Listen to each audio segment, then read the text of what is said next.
मराठी कविता, कवितेचं नाव आहे क्रांतिरूप घेऊन. कवितेचे कवी आहेत श्री गोरेस. गुलामगिरीचे जिने जुगारुनी भयान कसले दृश्य पाहिले, हाल कुणा हे ना देखवले, कित्येकांनी विरोध केले.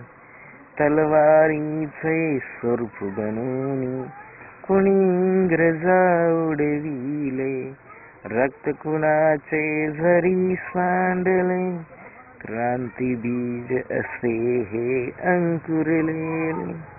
भारत माता स्वतंत्र करुणी तिरंगे माथी कुणी फडकवले, क्रांती सूर्य तळपत राहिले, भ्रष्टांचे त्यांनी भस्मही केले.